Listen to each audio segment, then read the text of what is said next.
Welcome to another segment of Chevy's Corner. This time my corner is in the sauna at the gym at Cal Strength, and I'm accompanied by one of my favorite people in the world, which is Gabe Marin. I've known Gabe for about, I'd say, 3 years and a half here since I've been at Cal Strength, and one of the things that I really respect about Gabe is his character. He's a guy that's very hard to lose his patience, lose his just character in general. He's just a very reliable person. A person that, if you have problems, if you have, something difficult going on in your life, you can talk to him. He'll listen to you. He'll give you his point of view, his advice. And he's been a good friend. And ever since I met him, he's just been someone that I know I can trust and that has my back. And so I kind of wanted to have the opportunity to kind of just talk to him more about his upbringing as a person and kind of like what makes him tick and what makes him just the type of man that he is, because I think that he is an outstanding individual, a good person, and a great role model here at Cal Strength. And a lot of people look up to him, not only myself. I think that a lot of people here look up to him not only just for guidance, for training. He's one of the coaches here, and he was a professional athlete as well. He played rugby and soccer professionally, he was telling me earlier. And Semi-professionally, college ball. So he also knows, he knows what it takes also to be a pro athlete, and so yeah. But enough hyping up my boy Gabe here. I'm gonna let Gabe introduce himself and tell us a little bit about his story. So, hello, I appreciate the intro. My name's Gabe Marin, and I've been a coach here at California Strength for 3.5, almost 4 years now. Probably around the time Chevy got brought in here, I was brought in as an intern to help work out with the NFL Combine. But my friend Greg Reyes, who stopped working here quite a long time ago, but I received my kinesiology degree from St. Mary's College right up the way, probably 20 minutes away in Moraga, California, where I went to go play rugby in college from 2013 2017. During those years, we won 2 national championships, traveled to New Zealand to play, Scotland, Ireland, so I got to meet a lot of really cool people and played at a pretty high level, and that was one of the best times of my life. Growing up, I played sports my whole life. I grew up playing soccer, swimming, baseball, and then I transitioned to playing pretty high-level soccer and rugby at Granby High School, and then I got picked up for a little scholarship to play at St. Mary's, which led me to here. I honestly had no idea what California Strength even was before I started working here, and then once I came in here, I was like, wow, this is a pretty amazing place where you work with high-level athletes, whether it's Kiko Alonso, Austin Hooper, and tons of other guys we worked with over the years. So I started out of the gate working with pretty high-level athletes, but I think gave me definitely a level up compared to other trainers in the area where you got to work your way up. I kind of started working with top-level athletes from the very get-go, which was a very cool opportunity that Dave Spitz gave me back, 3.5, 4 years ago, and I've been here ever since. I've just been around here, all the high-level athletes here, whether it's West Coast, whether it's you, Kelly Wild, Madison, Jake, Dylan Cooper, so many good Olympic weightlifting athletes over the years, top-level coaches, and just top-level athletes that come through here, whether it's college football players, baseball players, professional football players, this, that, and the other. I've made a lot of really cool relationships while working here, so it's been a wild ride so far, but can't say I would really want any other way. We've got Combat Sports Academy up the street too, where you got Jesse Burdick, Jeremy Bell, all of them, and learning from all the piloters over there. It's been a hell of an experience also. So the combinations, and can't really beat it, to be honest. Kind of immersing yourself in all these different crafts and all the different little purpose and fighters too. Got Jiu-Jitsu across the way, got Amber over at CSA and all the other top level fighters who had to work with a little bit too, so that's been couldn't have asked for a better work experience I think in my whole life. I would have never imagined myself be here, but here we are. Yeah, it's kind of like crazy. Like you don't really think about it until you actually speak it into existence. Like what this opportunity and being a part of this gym has really done for you, and you know, they've granted you the opportunity, grants the opportunities here for people to basically level themselves up, and you have definitely done that. You know, like recently you are just started doing massage therapy school. So I'm 4.5, 5 months into massage therapy school, which I'm taking the path to athletic training, and alongside I think the usage of massage therapy to help with athletes with their pain, aches, ailments, or their mobility issues, to help them function better as athletes, I think is very important. And massage therapy, especially in this area, is especially for good massage therapists, it's quite a sought after thing to have. And I've always kind of had I've worked with good massage therapists, whether it's Cody Hansen or Tony from Australia, we're working with Kelly, and Cyrus, Cyrus also, and all these different really good massage therapists have kind of influenced me over the years. And kind of always known I wanted to work with my hands, do massage therapy, along with athletic training, but I finally got to put it in existence, and that's also a very cool aspect which I'm kind of learning and getting into right now. So like you're able to, so I know you need a certain amount of hours to be able to graduate. Like when you're currently kind of like getting some, are you currently getting some of those hours working with the combine guys? Oh yeah, I'm getting working with combine guys, working with athletes out of here, my own personal clients, training with clientele. And how do you have to like keep track of those hours? Do you have like a paper sheet paper, you sign, and they sign it? Yeah, paper sheet, you sign it, you record your hours, you have like someone who's watching you, that's Kelly Wild, and she's kind of my mentor, yeah, and that kind of stuff, because she does massage and other massage techniques, so she's been pretty helpful in that whole process. And working with guys like Toby Hansen, just observing how they work, and working with other guys over the years have been awesome. Yeah. So how much left do you have in school before you graduate? Right now, I think I have like 5 more months, because we're in the west. There's a western and eastern portion, so I'm in the west right now. So I've gone over teeth tissue, MFT. I've done all the anatomy, I've done all the physiology, I've done all the kinesiology in the past with my degree, and now it's just kind of building on those foundations and getting practice in. Basically, working on, because we do go to school. It's over in Emeryville. We work on each other, and then having the ability to actually work on athletes in here is also it's a great experience.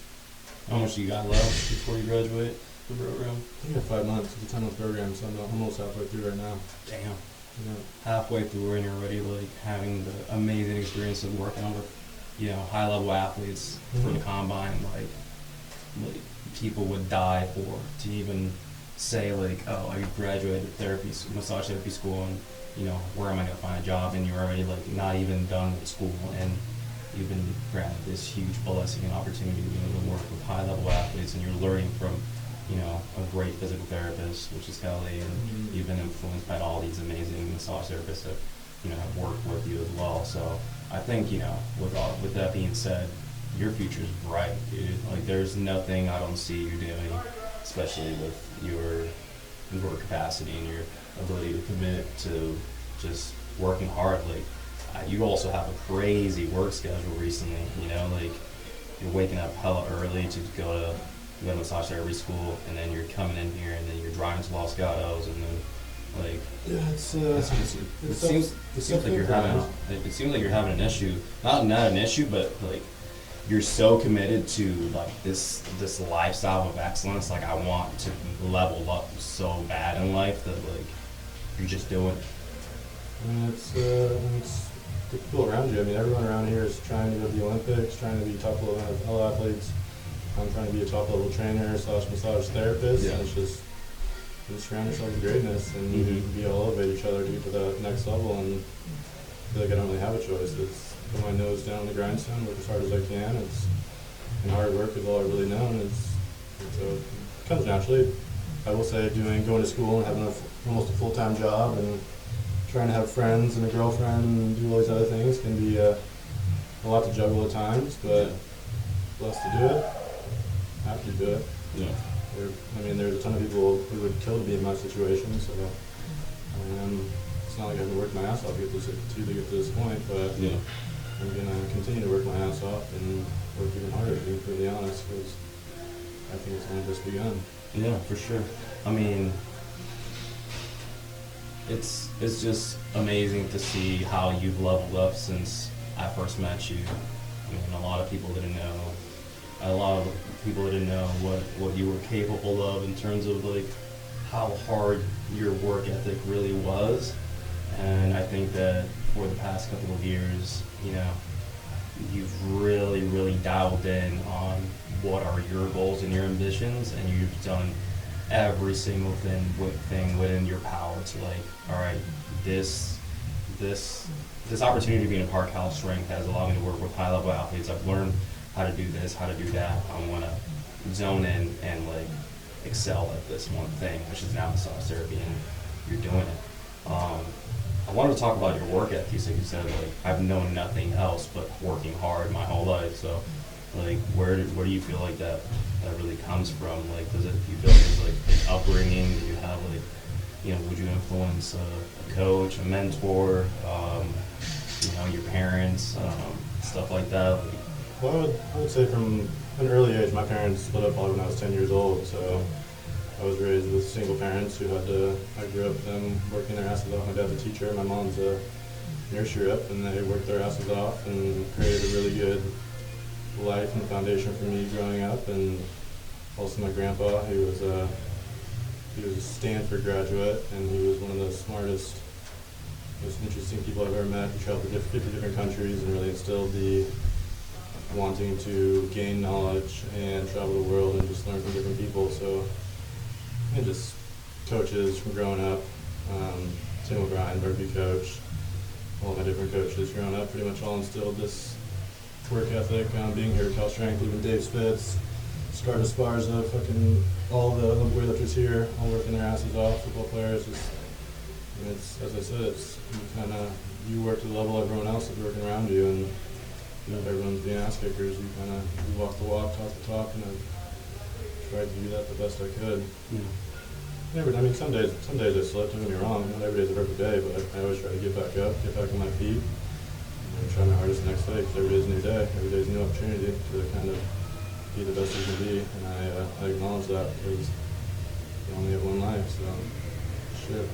Dude, you're doing a great job, man. Like, I'm proud to have met you and to like, call you my friend and like be able to share life experiences with you and like learn from you. And like, again, one of the first things that I said, introducing you into the podcast was that I'm a really big fan of your character. And I guess I wanted to dive into that too. Like, you're a very patient and caring individual. You do a lot of things without asking anything in exchange, and you just give with an open heart. Has that been something that's always been a part of you as an individual? Because since I know you, it has been. I've never known you to be a taker. You've always been a giver. You've always been a very loving, caring person. So I don't know if that's something that something changed you and you were like, you know what, life is too fragile, and I need to give as much positivity and give out as much, so that comes back to me, or it's just been something that's been still, in your upbringing since you were a kid, or, was it a life experience? Was it something that you grew up as, or is it something that you just think about daily, or is it just something that you don't even think about? Like, what is... It is. I really do try to be good. I try to be, as we call it, the chaotic good. My life's not very normal per se. I'm very chaotic, kind of all over the place. I'm not the most organized person, but I do pride myself on hard work and caring for others, and I think, take on like the caretaker personality type. My mom was a caretaker, my grandma was a caretaker.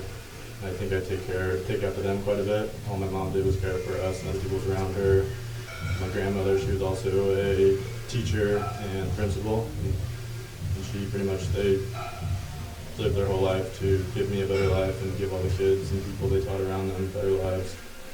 I don't know, it's just something that's really resonated with me, that I've always tried to see the good in people. I've always seen the good, the beauty, that we're all just trying to make it, and life is tough sometimes, and I really do understand that.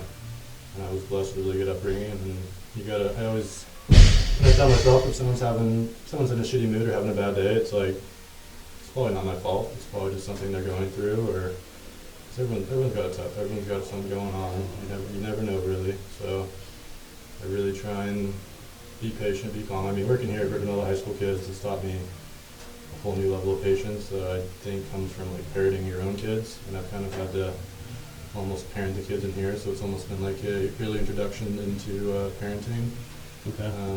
If that makes sense. Especially that weird phase where like they're in high school, middle school, Yeah. they think they know everything, but they don't really know shit. Like they don't know what they don't know, right? They don't know what they don't know, and like they're way too young and inexperienced in life to really have strong, valid opinions. I mean, there's these kids that do have really good levels of maturity compared to other ones. You know, there are some exceptions to the rule, but most kids just, you know, they're not as life experienced to really have that good of behavior. They're not mature enough, right?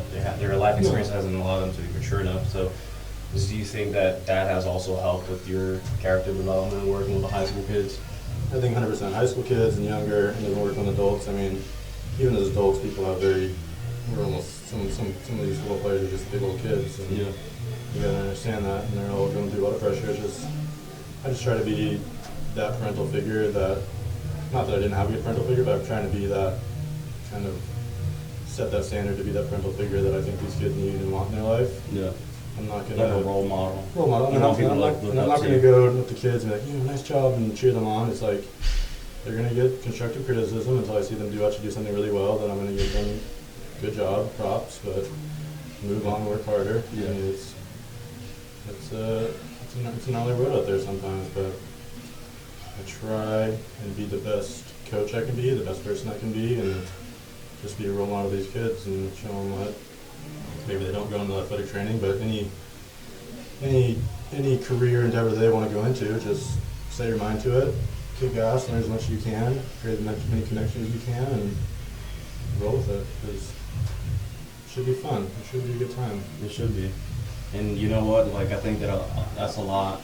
You know, one of the big reasons why we have such a great community of high school kids coming in here, I think, is because of you, man. It's not even because I think I'm a part of it. you're a part of it, dude. Yeah, It's a big, huge part of it. You know why? Because kids that come in here and they're coming to train, they're coming to work. You know, if there's not a good leader in place that is guiding them and telling them, like, hey, this is what you need to do and this is how to do it, like, they're not going to get that positive feedback that's going to allow them to be influenced in the right way. And so, as of this moment, I think that you and Matt, because Matt's also running the floor with you right now, both of you guys have been taking over. I think Joe's done a good job too. He's almost got us with the NFL combine class, Yeah. but he's also set a very good standard. Yeah, you're right. Joe did kind of put a lot of it together, and he kind of just left the room for you guys to like take care of it. He set a very good standard precedent that we're trying to uphold and follow. Same with Dave.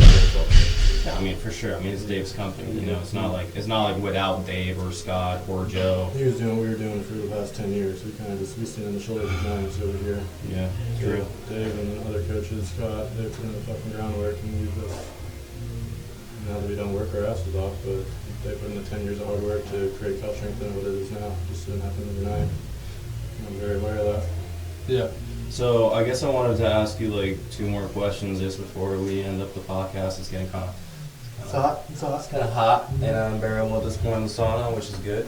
how would you say that the culture and has evolved and changed since you got here at Cal Strength? Now we're seeing a lot more like right now the mothership is not having the combine season for the first time being held here. This is being held in Los Gatos, and so it's a little bit more driven on the high school kids. And Madison and Nathan are training out there, so you know Dave is also out there. So that's a huge shift in the culture here. But how would you describe the culture when you first got here, and maybe like the transitions? I would say I think it was more equally split between Olympic weightlifting and athletic training, whether it be high school kids or football players. Yeah. Might have been 60-40, might have been a little more Olympic weightlifting based, and then the only part of the year we worked with NFL combine guys. Yeah. but I think it's transitioning more now that Wes Kitts has left. I think it transitioned more into athletic training. Not that Dave and this gym isn't still somewhat focused around Olympic weightlifting, but I think the opportunity to work with up-and-coming high school athletes who could transition into Olympic weightlifting athletes, but there is the opportunity in professional football in this area, especially the East Bay and the South Bay, have a lot of really good football prospects and baseball, other athletic prospects also, that we want to help them become the best athletes they can be. For sure. I mean, we also, like, I can be, you know, I can say that what you're saying is true because I've seen a lot of high-level athletes from other sports come in here. We've had, like, Jeremy Lin, who's a basketball player, come in here. Had Nate Diaz, who was an MMA fighter, come in and train under Dave. So, you know, it's, yeah, but those are football players. I was just saying, like, we've had other high-level professional athletes from other sports come in here and get some, Julie Ertz, who's a soccer player. Yeah, so we've had other high-level athletes, like, learning from out here. And you having the opportunity to work with them is definitely, like, a huge blessing. And I guess, last question would be, like, if you were to give advice to someone that is in, you know, a similar career path, you know, wanting to be a trainer, coach, wanting to do massage therapy school, and maybe isn't as blessed as you are to be able to work at Cal Strength and work with high-level athletes, what would you recommend for them to do to be able to, you know, maybe, like, get on the right track, like, and... I think you got to give your time, especially in the beginning of this. I gave a lot of my time, didn't get paid a lot, and just shut your mouth and listen, be a white belt. There's dudes in here that have been doing this for 10, 20 years. Don't come in here acting like you know something. Shut your mouth, ask intelligent questions, listen, give your time, and then that person will give you the time. You need to give the time. It takes time to become a good athletic trainer. When I first came in here, I didn't know the hell what was going on. I had my kinesiology degree, but it's really kind of experience that you get the things you need for coaching. You need to experience all the different athletes, their different structures, how they move, how they work. Comes with physiology, psychology, tons of different factors. So it's like, get into as many gyms as you can, find coaches who know what they're doing, that walk the walk and talk the talk. Go in and just listen. Go in, observe what they're doing. Those coaches will be totally okay with you going in and just observing how they coach. Observe the process, ask them intelligent questions that you come up with ahead of time, and just be a white belt. And just be humble. And so much can occur from that. And it's so many doors can open. Just being humble and being just listening. That's all I gotta say.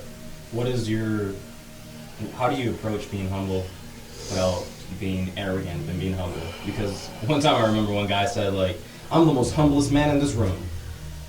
He said that, and I was like, well, are you humble or are you bragging about being humble, right?